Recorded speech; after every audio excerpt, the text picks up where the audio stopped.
Don't ask what you can do for the country. Just ask what that country can do for you. Well, a lot. Weekend at Cornu, luxury villa, positive press, car with siren and lights bar, NUP, Pole Tour Governor package. There is not enough bribe to go round. Life is harsh. Why?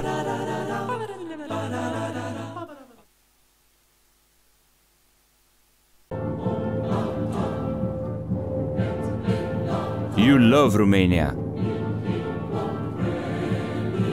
And Romania loves you.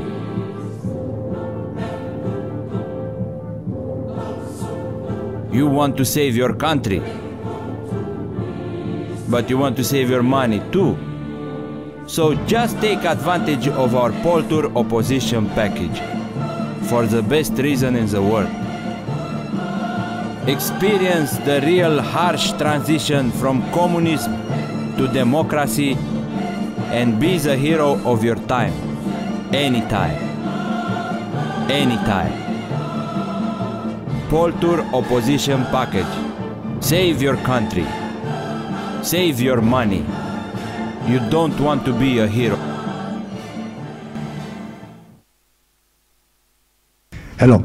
That was just a short introduction, some publicity clips made for a project many years ago about a political tourism agency that was featured also in newspapers around Europe, and it was at the time when Romania was just about to be invited in entering the EU in 2014, I think, and Austria was the host of the council at that time, I think. Anyway, it seems that my travel agency didn't have such a big success. We didn't have that many requests. But one of them was actually quite cool. They invited us to be involved in the celebration of 50 years of Romanian television, which, of course, we enjoyed very much and we responded positive to it. And o legătură cu televiziunea română.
And that event, where there was this mix, as is the theme for today, between art and technology, led me further to explore a little bit between having fun in the public space, because I noticed actually it's much more fun to do something in the public space and not in a gallery. So if people don't come to you, you go to them, meet them in the middle, public space in this case, and started to play with maybe trying to talk about climate change. At that time it wasn't that impressive. We tried to fill with smoke the whole university place in Bucharest, in Central.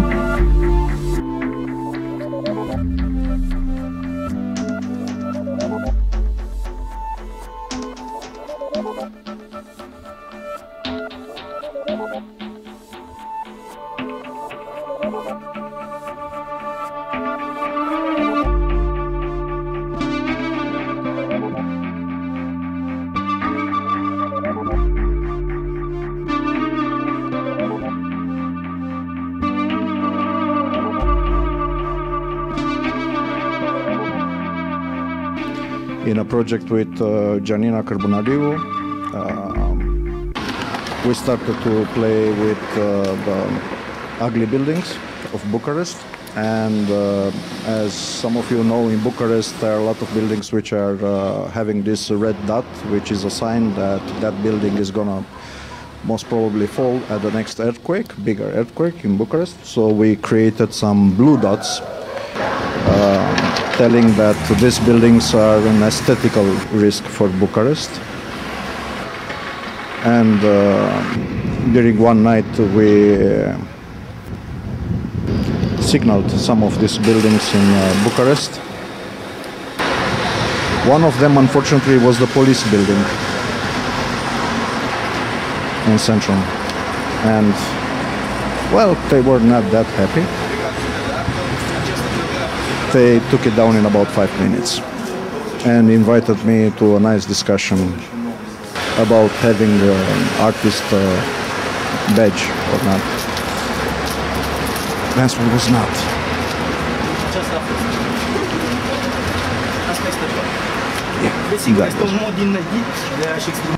And after that I said, okay, maybe we need some color in Bucharest.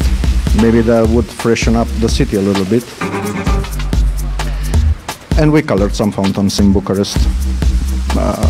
It was all quite nicely done. It was food coloring stuff, so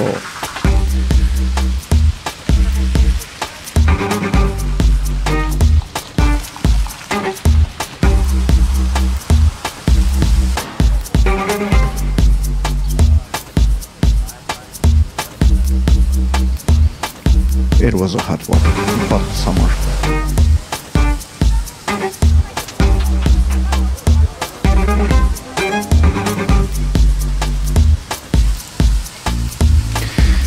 But all this were, let's say, low-tech or no-tech. And so we switched tracks. As I said, that event with national television, worked with Dragoș Buhagiar, the scenographer, and that started a very nice period of cooperation of working in theaters and on theater stages.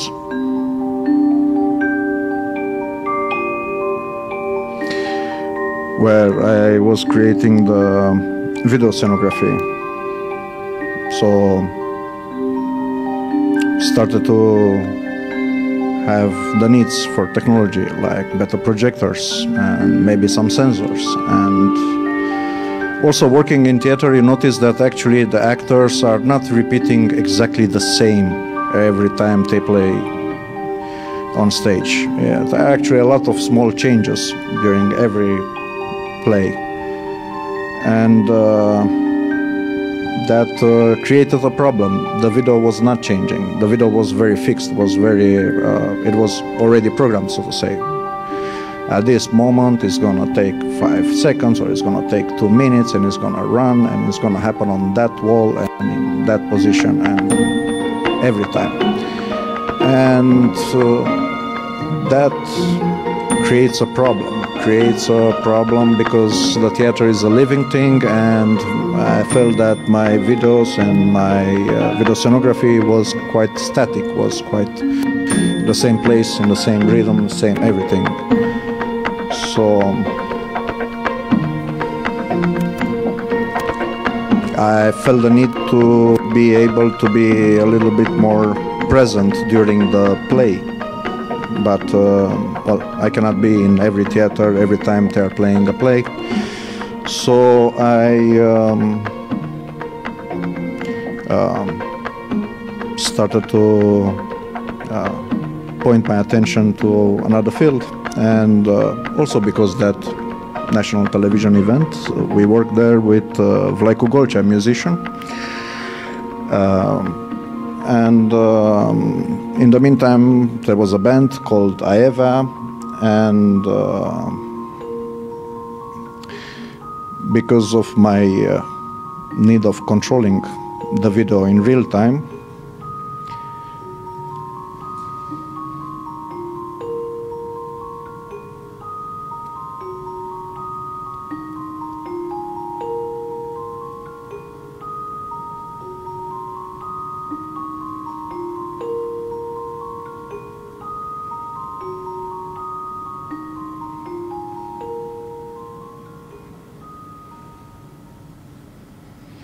I asked Vlaicu, hey, wanna be in your band? I wanna play with you guys, and I wanna be on stage, and I wanna be live. Well, it's just one band, there are not many theaters, so it should be easier. So we started for a period of 2 years to have a lot of concerts and to create all the videos for them and to be on the stage and to play with the videos as they were playing with the music. Because as the theater people, also the musicians, they are not really repeating themselves one-to-one, so it's not that exact. But being on stage with them, that gave me also the freedom to play with the images and play with the visuals. And every concert was something else, was a new remix of all the images or all of the footage I had prepared for that track. And that's also a point in space where some of my works that were first prepared for exhibitions, maybe for the art space, they started to appear, creep up in video clips or in the stuff for the concerts. And where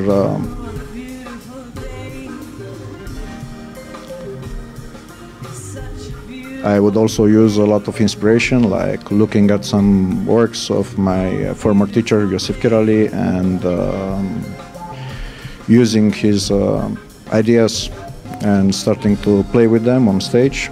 Like he has the famous series of photographies which are put together with some scotch tape and of a place, but in different moments of a day. And we started to play with them. And also I had a big love for Von blocks, maybe because I grew up in one of them. So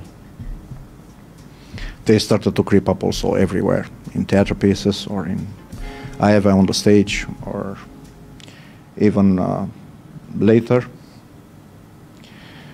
But at the same time, there was one thing that it's still today.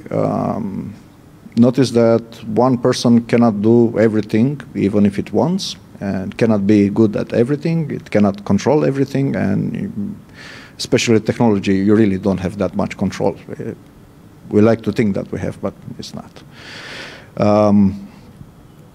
So decided to wrap up everything and to create a company called Colorbitor, and that company should become a vehicle for the stuff that I like, for the stuff that I see, for the stuff that I want to create, but also to allow me to put myself a little bit more in the background and to allow other people to work with them and to start to create a bigger team. And there were great people like Costin Crețulescu or Georgia Gontz or Diana Dumitrescu that started to come, Diana Janovic started to come in our company. We started to play, and we devised at the beginning an idea that we should maybe do some commercial stuff, work for some brands, for some agencies, and with the money that we earn, part of it, we should put it back into some other projects. So we started to look for bigger jobs. You could try out some outfits, some Romanian popular costumes, and see how they fit you. You could try to learn to dance some Romanian folk dances, and you could also try to create some traditional Romanian pottery. And but in the same time, we also had the possibility to play for other commercial clients in Bucharest. Like we had the opportunity to work with a great programmer Andrei Boleslavsky. We still work with him. And we had to detect the kiss. And the kiss to detect, actually it sounds simple. It is incredibly difficult. Because usually if you track a face, you track eyes, mouth, nose, which when you are kissing somebody, they're becoming covered and you rotate your face away from the camera, and actually it is really complicated. We never knew how complicated it is to detect a kiss until we tried it. That's somehow always the fun part in doing this kind of installations, because we always think, oh, just that? Sure, we can do it. It's no problem. Until you start to talk with the programmers. Hey, we need that. And they start, no, no, don't say you said yes. Yes, we said yes, we are going to do it. No. And yet there is always this tension between the people which are dreaming about things and the programmers which they're supposed to implement those things. It's not that easy. But because we worked with some commercial clients, we then said, okay, we have some money, maybe we can play also, have some fun for us. And for example, at one point, we created a collaborative hopscotch game at the metro transit zone in Bucharest, where when you were jumping there, you were creating also the sounds. And if you would synchronize with the others, then you would have a different sound, and much more elevated sound. That's how the computer was seeing the plays and generating the sound. So even the dogs could generate the sound.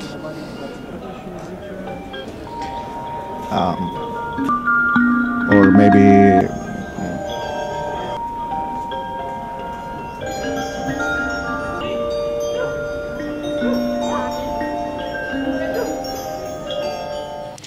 it would be summer, and at that time our offices were next to Cismigiu Park in Bucharest. So we decided to have some fun outside. It was, I think, autumn. It was coming autumn.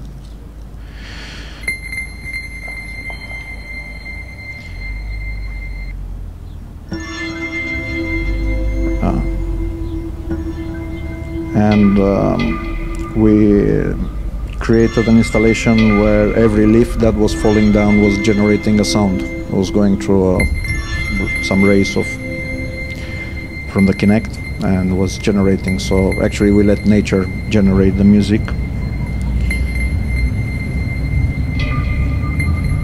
It was a time where also Dan Stănescu and Cosmin Simionescu were joining us, and we had a lot of fun working with them together.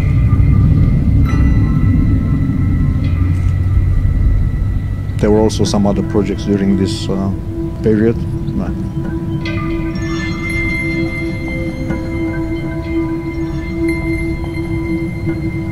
One thing that we noticed actually about our work is that we are really not good at documenting at what we do. That's unfortunately still the case today. I think there is always this tension between the fact that when you see it done, you think, aha, but we can make it better, or we can improve some things, or we can change some things. I don't want to document now what it is, because I know that for sure if we would have a little bit more time, we can change it and we can make it better, bigger, flashier, I don't know. And somehow you always feel that it's not there yet. But of course, there are also other things coming up and other projects, and you never have enough time, and so you actually always miss the documentation part. You always somehow jump over it. Also during that time, and I get back to the love of the archives that we had access at that time in the Romanian television job, and we discovered that we can maybe play with them in the city.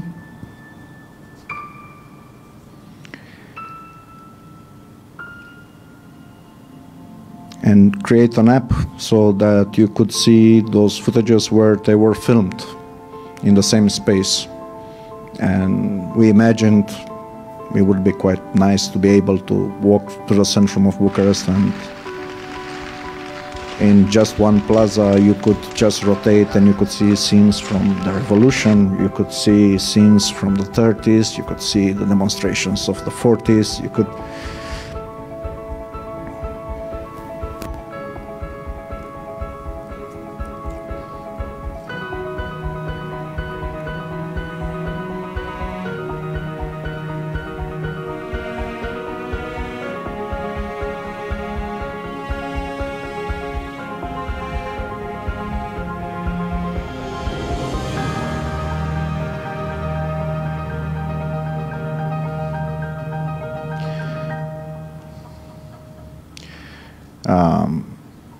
but maybe I should, it's a short sequence when some other people were talking about the project. It's been the cultural heart of Bucharest, where musicians and great minds have come together to share ideas and new ways of thinking. And today, with technology invented in this city, we can gain a new perspective. This innovative Romanian technology is literally a time machine, a window into the past. It's an augmented reality app that uses GPS and 3D tracking to integrate historical footage with your current location. So, as I'm walking through the streets of Old Bucharest, it automatically recognizes the street that I'm on, and it comes alive, showing me what this place was like 100 years ago. It's like ghost vision. It's staring into the past. It's adding this fourth dimension of time, and all of these stones and buildings come alive in a whole new way. And that's just the beginning. The developers are working on other major cities, hoping to open their unique time windows around the world. It's absolutely mind-boggling to come to Bucharest and to stumble upon something so imaginative. And it's amazing to see how the young generation here is taking the technology that exists around the world and doing something totally new and exciting with it. It's a perfect example of the city's entrepreneurial spirit emerging from its communist past. A past that has not only forged the character of the people, it's shaped the city itself. And we were quite happy actually with that project. We tried to make it a more commercial venture, and it didn't work. I think it was a little bit too early.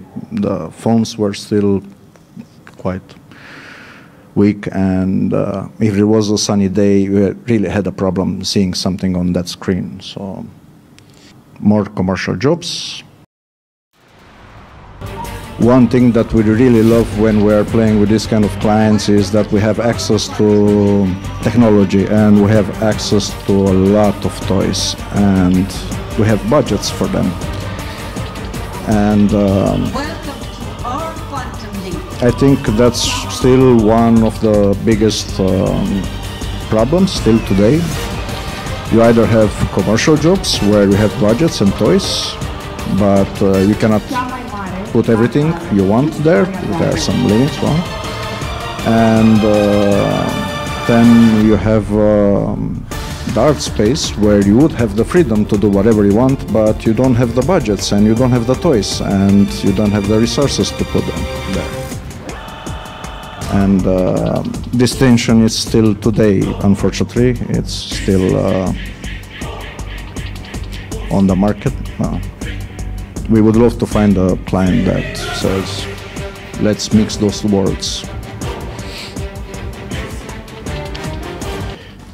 We tried also sometime to use our own resources and to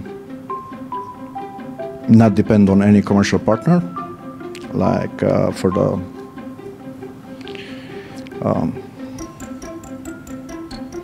festival in Bucharest. The First Lights Festival, or how it was called.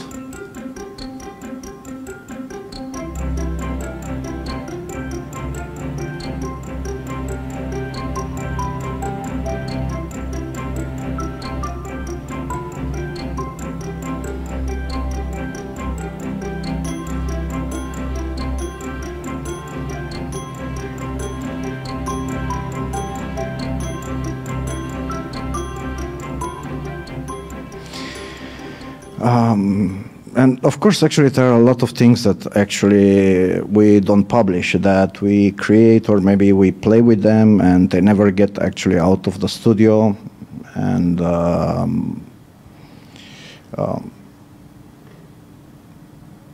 things that we try them out when we're actually working for some commercial client, because we have all the technology there, and during the testing period, so to say, we sneak some other projects or some other ideas and test them out.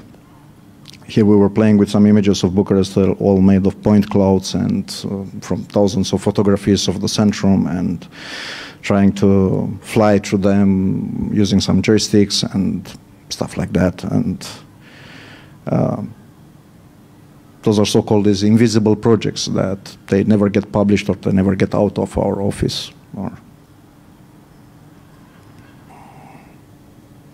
Or sometimes we have different projects for quite nice clients, like this one for hospice. That's a testing video, that's not the finished work, where we discovered that there is actually a quite nice area that we didn't investigate that much, where you can play with an animal. It was for hospice in Bucharest, and where the kids could come at the wall and interact with the animal, and we could create a much more rich interaction, not just come here, or it would depend on how the kid would move or how the kid would react to the animal, and the animal would also learn from the reaction of the kids what should do and what not. And we then played also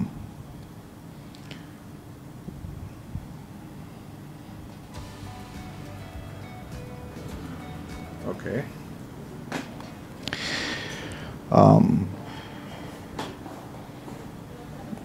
We played also with spaces, small spaces, 360-degree spaces. We still dream actually of having a huge space which is covered in screens from the floor till the roof.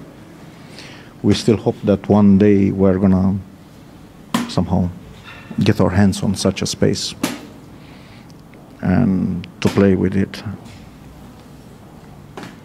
It would be, well, amazing. Perfect. And later then we had at least the pleasure to work with Opera Amsterdam, and they are specialized in designing exhibitions. And well, there was a new museum opening up in Abu Dhabi, and it was Louvre, and they invited us to work with them for the opening and for the Children's Museum. Yeah. And we were responsible for implementing all the interactive stories in that museum based on their designs.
we're back to art, back in a museum, this time from the technical point of view, so to say.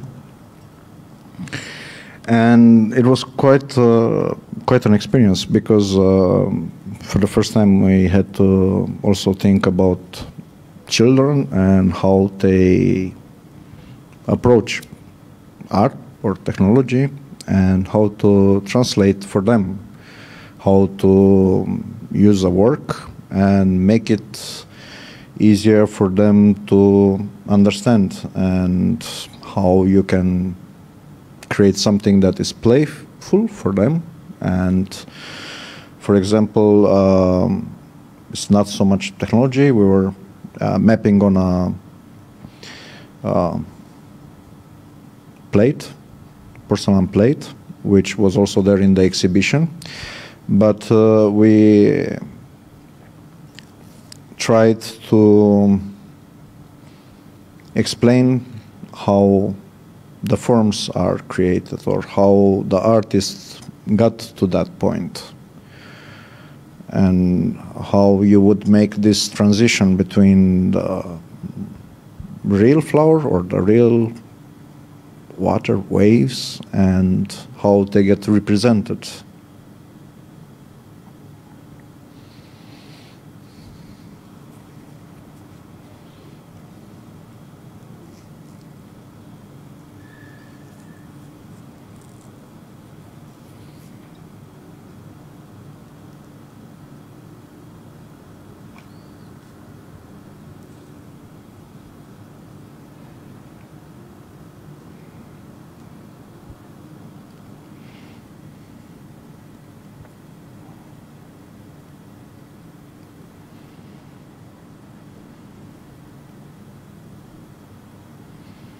To start first with a real image and then paint over, and to show the connection between the simplification of the shape of the flower and the real thing.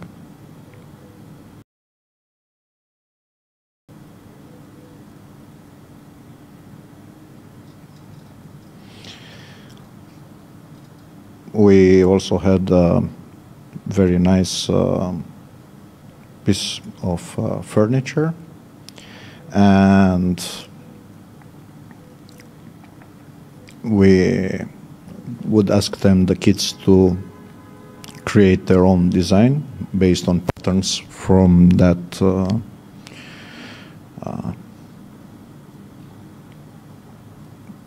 piece, and to color them, and of course they could at the end send it, take a picture, send it their email, and so on.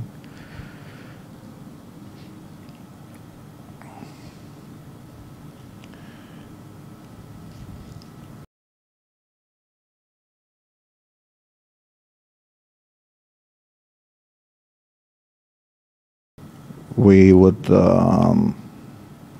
have some interactive movies for them, for again being playful with the shapes and forms and designs.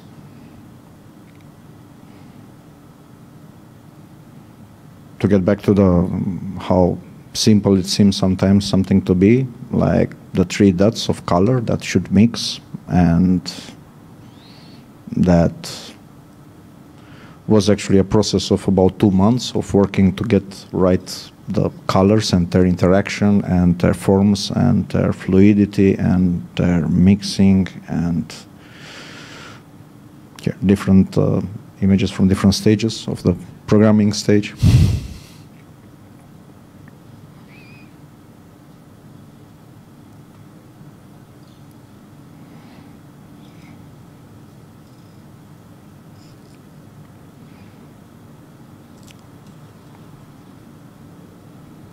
Until we finally got it right. Or at least what we were looking for.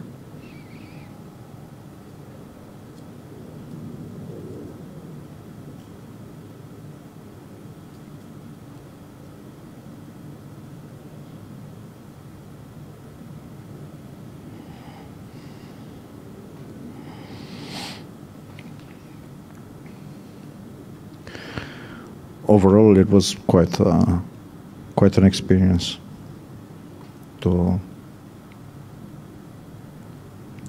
prepare the works for them.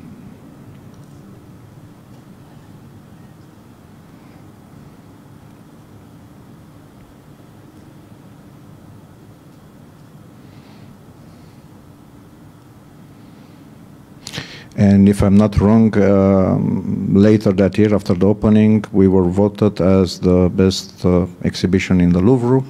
Especially the kids were our biggest fans, so we were quite happy with that.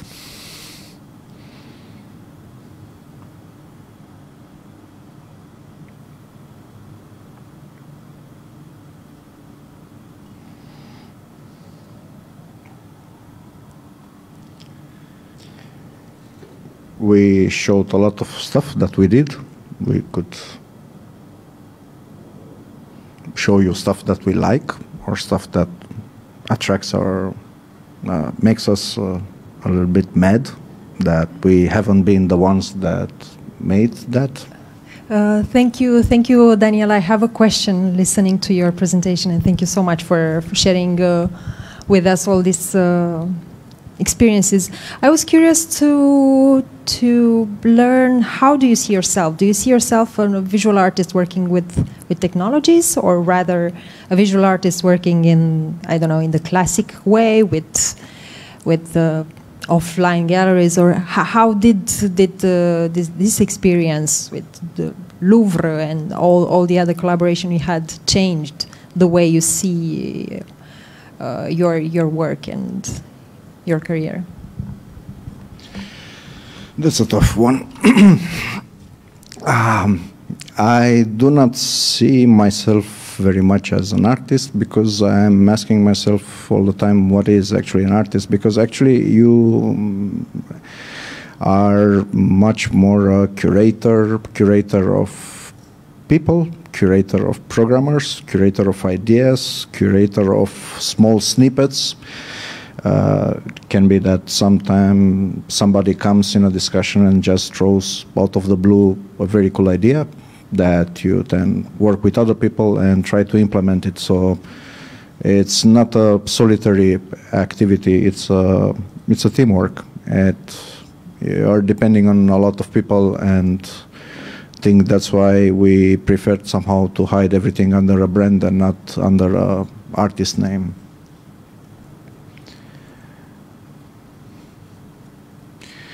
I think there is a huge potential for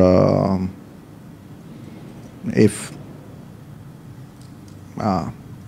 artists would be more involved in different areas of economy, of art, of what's going on in the world. It would be much more interesting, and I really think they should get out of galleries most of the time. I really think it should be happening everywhere on the street, and it should happen where you least expect it. And boundaries are usually there for being stepped over. So yeah, we like to play always around the borders, over them. So why use them?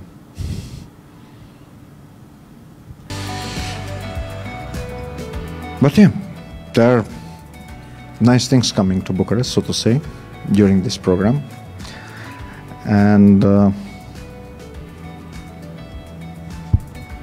questions?